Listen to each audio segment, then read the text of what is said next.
Despite some dramatic moments, St Kilda's 2025 season fell short of expectation. That's led to an off-season signing spree that has shocked the competition. It's an aggressive approach that supporters hope will now end a 60-year premiership drought. Let's check in with Ross the Boss ahead of another season. Rossi, welcome. Good to be here, Gaz. A friendly face, at least. Well, you know, we're friendly when you can be. Friendly. Sometimes you've got to be professional, and that's fair enough. Don't worry about that. How's the summer? You got any body parts that your own? Yeah, well, really pleasing that I had my second hip done September 8th, because we won't make it about me, but I was struggling a bit. So it's actually, yeah, it's given me a new lease of life, really, sleeping, able to exercise a bit better, and sort of gradually getting there. So being able to be more energetic at the club, you know, bouncing more on drag my ass in. So it's actually, yeah, give me a new lease on life, which is really opportune because it was a bit of a grind. So. Yeah, well, I was going to say, it's important for you, I would imagine, from a coaching point of view, to have everything right, because the challenges outside of looking after yourself are enormous, and you're more so for you this year than perhaps any other, given the summer you've had and the big changes and roles it's froth. that you've taken. There's a lot of froth around us, isn't there? There's a bit of hype, there is. Which is, it's better than not having it. So, and like that term, you've got to bring the weather, right? So my mood is important, like, and we're all human, and you got to put your game face on when you leave the car park. But when it's been, chronic pain can be sort of debilitating over a long period of time, like, and it just eat your emotions as well. So it's just a vicious cycle, but I feel I'm out of it. I feel I'm diving back in more. I feel like I'm bringing consistently good weather. I'm working with the coaches and the play group really well. And to your point, there's some noise around us, and because we have been building, we had to make a decision to try and build something that could do something rather than just sort of subsist somewhere. So we did some hard yards, and I was quoted like, we're going to a gunfight with a knife. And I mean, that's reality if you think we're playing $4 million under the salary cap. Yeah. And some of those better teams are right at the cap of that. It would appear that collectively you and the president and... Scubby. Yeah, all said, right, enough. Let's have a genuine crack at this. We've got ducks in a row here, and let's have a crack and let's land a couple and let's take this footy club where it needs to go. Was that? No, that's true, but it was on the back of two things. We had no salary cap room, so we had to create it. That's 2 years. And went to the draft. And unless they see a future, they're not coming, regardless of money. So, but we did that. So then the year before, there was an A-grader that would have come, and I was like, no, we've got to go to the draft. We can't use pick 8 or whatever we had. So we applied discipline. We could have done it the year before, and it was a high-end player, and we could have landed him, and it really would have helped in the short term, but we wouldn't have got Taru through. And I was like, no. So we have been disciplined, but then it became... If not now, when? So when did that decision? When did that realisation come? Well, they'd been working in the background. Like, these things don't happen. I spoke to really De Koning in our first year. We had a meeting with him, and that was before he really had off analytics a top 1%. From the middle of 24 to the middle of 20. Off analytics, like, there's only 4 other ruckmen. We just don't get, we think they're good players. No. So, but we'd had a meeting before he popped, you know, and I remember... And you would have got him cheaper. Well, what do you come? Yeah, we're going to be cheaper, but like, obviously it's firmed up. So, and then it was quite specific. We got monstered in the air and contested marks. We're a small team, right? So, and then the ruck rules changing, and it's changed. So it was like De Koning's big, powerful man, and hence we're not getting rid of Rowe because the plan was the two of you. And then we knew we'd lost battle, and that hurt. But in saying that, we got a Taru, we think, in 5 years, if you give the same timeline, it's pretty special talent. But we needed stability in the back with a Caminiti and Wilkie. So Jack Silvani, which was struck late, right? So probably, which, like early days when I was moved, I was like, no way am I going there, like, because I love Sausage Works.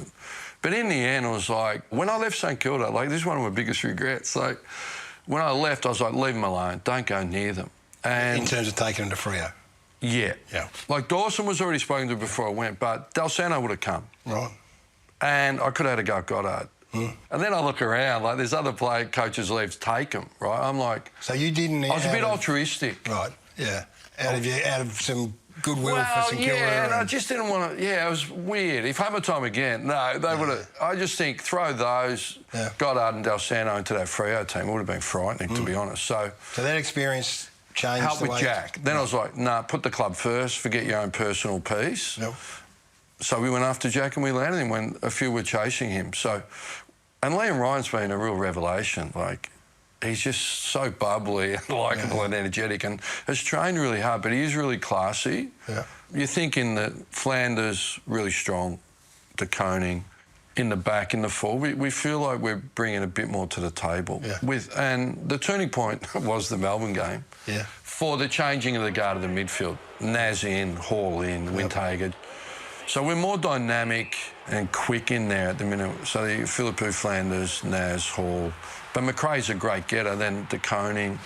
So we are a different team to look at and more dynamic with the ball. Like, they just make stuff up that you can't coach. So how important is it? Like, the high profiles are great, but then you see Max Hall emerge from, you can tell us from where, but then his role just every week gets better and better and better, and everything you throw at him, he just takes on board. And then Darcy Wilson sitting there at the opposite end as a high draft pick who's taken a bit longer, but ends up kicking 5 in the last game. Yeah, and kick 5, ready to pop. You're spot on, So he did play 42 of his first 44. All the kids have basically played.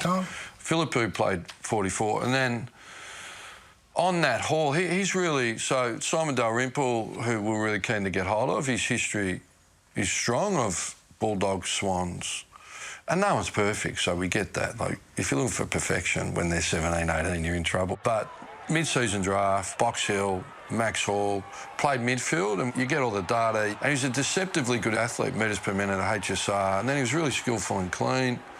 And then the Hawthorn players would come back and push him out of the midfield, push him forward. So I was like, no, we'll back you, mate. Then he came and he had a bit of a sore back. And then he was injured. He put on this is a true story. So he put on a few kilos, like 4 kilos. So I sit down, it was a pretty sharp convo. I said, mate, to be honest, you look like a suburban footballer. What are you doing? And no, I don't drink. And I said, well, get off the Mars bars, right? And you got 6 months, so you need to get to work. And to his credit, he just flipped the script. Yeah. He come back in ripping nick, and on analytics, he was a top 5 player in the AFL last year. And to give you a context of his improvement, he started his 3K at 10.30, 10.10, and then broke 10. So he hasn't breathed out. He's got a good contract, and he's just part of that weight of numbers of a young, hungry group. So I can't speak highly enough of him. I'll share this with you. So we sent him a target. He come back, he ran sub 10, right? And I was like, oh, I saw him in the hall. I go, Max, did you just go, I get up and train today, or did you have a plan? It's really simple. I said, how did you do what you did? And he said, well, Ross, Marcus Windhager is a better runner than me and trains every day. So every day Marcus trained, I trained with him. A pretty simple plan, but brilliant, right? That just talks to, he thinks, he keeps it simple, and he does the work. So he's a good story. So we've got to feel, we feel... We've got some really good senior players, and I've felt for them because they've carried a heavy load. And then there were some senior players, loyal servants, that was difficult, but we had to do what we did, basically. So Jack Steele probably at the forefront of all of that. Yeah, he carried a big load. But some others, it was a marginal decision where we had to create room to go.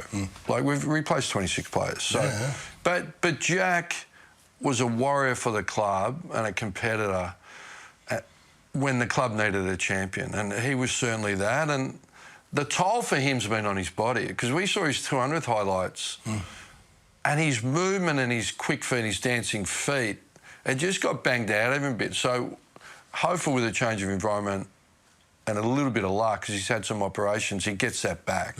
No, he's very popular, Jack.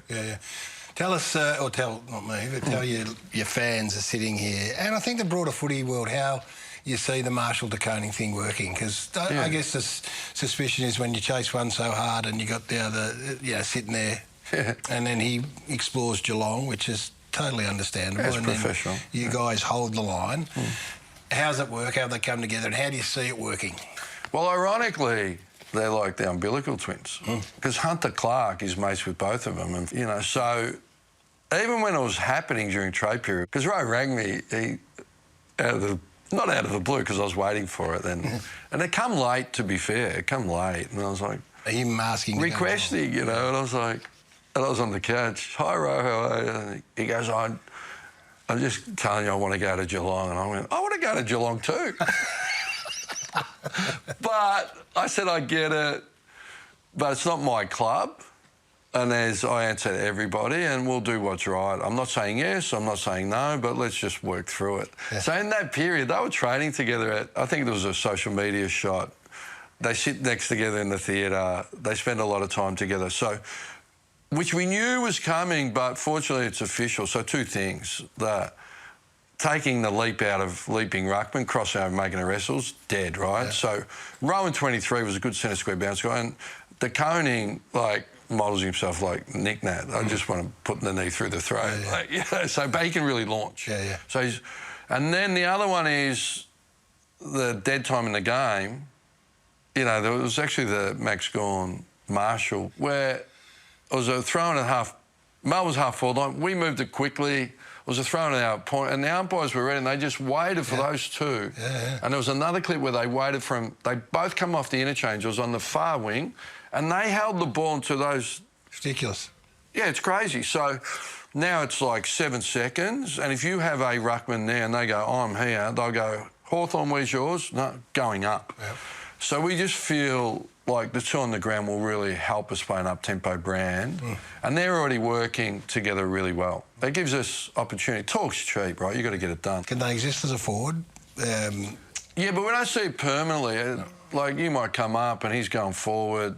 Like, wherever you are, just take the ruck. Yeah, half and half. Yeah, and they both say, and you don't understand because you know the game, it's such a physically demanding season for ruckmen. They get to the point of, give me a rest, right?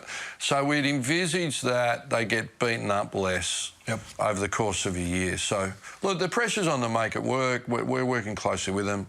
The first thing is that social capital where they like each other's company and they invest in each other. So they're more likely to work for and with each other. That's what we think. And fortunately, that's occurred just organically. Naziah also needs to be discussed. We can't have that conversation. So you see it as well as anyone. And did you see him getting to where he is now in the time frame? Did you think it'd be another year? Did you think it'd be a year earlier? Or have you deliberately timed? Well, it looked like it's timed it beautifully. And the 2 years that he's extended for is fantastic, I think. Is it a on-notice 2-year period for you guys from him? Yeah, well, there's a lot in there. So the first thing is I walked in and they played him on the wing earlier that year, and it was really interesting. I remember, he's not a good inside 50 kick. I was like, oh, OK. And then Corey goes, let's get him to the part of the ground where it really opens up, which is half-back. So Corey was like, yep, no worries. And we did have an All-Australian half-back line. So if you think of the Saints, that's what we're trying to replace. If you think Naz, Sinclair, Battle. So we've got stronger elsewhere, but that's the line. Naz has gone, Battle's gone, Sinclair, so we're building that line. It was meteoric. Just met every challenge. The one, I remember talking to his dad. I remember McLeod, that grand final, back, midfield, forward. I seem like that, move him through. So talking to his dad, I said, I seem like McLeod. So that's what we did a bit, half forward, mid. And I used to say, mate, just drop forward. And then when, I think Langdon went to him, mate, just go and stand in the square. Just take him forward. So he's got better, that mark he took, up, push a body out of the way, wrong side and mark it. And interestingly, he kicked 5 in our internal practice game, coming out of the square, but I remember being at Kerner, you'd take him out there for the kick. He took Wilkie out, then the speed to get off him. And so we feel like he's got all the tools. He'll get hunted and aggressively hunted, we think Nick Dacos did and others do. So that'll be part of his development. Can he get through that? I think it's not as brutal as it used to be. You haven't got liver coming out. You've got to help him help himself, Correct. So we'll give him all the tools, right? Move around, tools, teammate help. But he'll have a fight on his hand at some point. There's no doubt about it. So, but to answer your question, cool hand Luke, because we kept up in the ante, and I was actually delivering it personally, because we get along really well. I was like, after the last one... When you say delivering the offer, the counter offer. That's an unusual position to find yourself in. Well, maybe not for you. Yeah, because I suppose it's trust. Yeah. You know, I'll take it to your manager, but you do with it what you will. And his ability not even to be distracted and keep delivering was just of the highest order. like you're playing a big game, like injury, form. Yeah. And to his credit, the more spotlight they got, the better he played. Yeah. So, yeah, he's still got to deliver. But you're right. So the 2-year period, I think it's a real win for the club. It's a win for him. It gives him flexibility, gives us, and gives us both parties the opportunity to deliver and grow. Chris Fagan's comments, how did the club take it on board? Because I would absolutely expect there'd be umbrage from some quarters. I think there'd be raised eyebrows. Yeah. How did the club take it? It's really interesting. Like, for a long period of time as a senior coach, sometimes you'll feel things and want to say things, and probably as a media commentator, but you've got to put your position first, right? So always at the Saints and the Dot, like times in press conferences, like for me, I really wanted to go. But for the club, it wasn't the best thing. So you got to toe the party line. So look, Carl responded. Yeah. For me, like I take the high ground. Like on this one, I'm like, whatever. Like, you know, using the media as a tool, and it exerts pressure on players in this era, I think is interesting to do. Because it was calculated, or because it ties into the mental health space for players. It does. So you can't pick and choose. And as coaches, we've all been on the end of mental health challenges from the media, and I'd assume Chris has too. Yeah. So that was interesting. But I'd like to take the high ground. But Carl just spoke, and that's what I'd allude to. Carl spoke to the wider issues of the market. Yeah. And the changing landscape of northern clubs. I mean, I remember Lachie Weller was a pick 2 and 800,000. I remember Lachie Neale was 7.6% of the salary cap. We probably pay a 2% arbitrage. So if you throw out raw figures, it's dangerous, because there's actually the salary cap in 2017 when Lachie Neale left Fremantle was $12.5 million.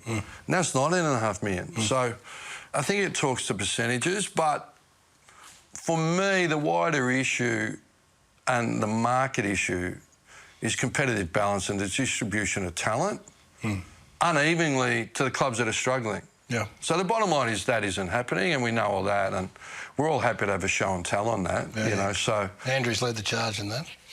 Well, he has, but a lot of clubs have jumped on. I'm sure. But there's a lot of clubs that see the short term, I've got a father-son coming, but there's no coincidence a lot of big Melbourne clubs or small Melbourne clubs are finding it really, really difficult in the operating environment because it's not equitable. That's really simple.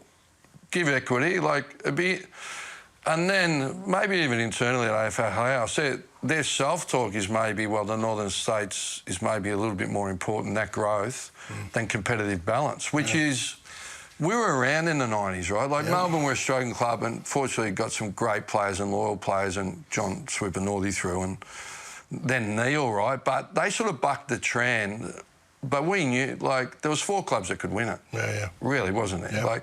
And then they introduced draft, salary cap, and then it all changed. Everyone started winning them. And then for a different agenda, the distribution of talent's been changed again. So that's the concern. It's certainly not personal. It's competitive balance and distribution of talent, not even equally.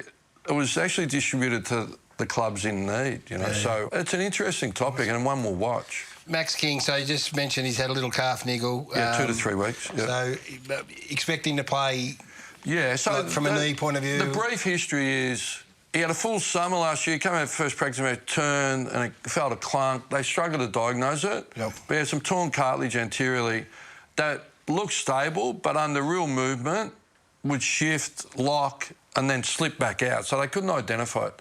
Once they identified it, they're like, say they don't have a knee replacement early, let's repair it. But that is a lower percentage chance of success. I was like, oh. If they had sectioned it out last year, he would have played 15, 16 games. Right. So take the long route, okay. Yeah. And then, but it was always, if it goes south, take it out, get moving. Yeah. So it went south, pre-Christmas or whatever it was, sectioned it out, got going. He was back up the 20-kilometre weeks and really going, really pushing for round 0 and 1.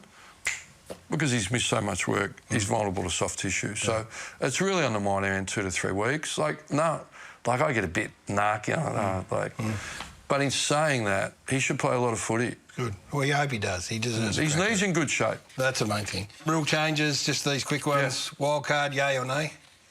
I think we take it. If a coach, for survival, you take it. Yeah. Last disposal between the arcs. Yeah, I think it's fine. It's going to be four a game. Yeah. The biggest one that I've spoken to a few of the coaches is the stand rule. How hard have you trained it and what do you expect it to bring? Yeah, well, everyone adjusted by getting out of the area. Now, and the umpires have said basically if you're in, don't move. It's going to be red hot. Yep. It certainly freed the game up. Like, I understand where the game was at. I was stuck in the mud. Two people could guard the mark. You couldn't shift the ball. You couldn't run from behind and get a handball received running the goal.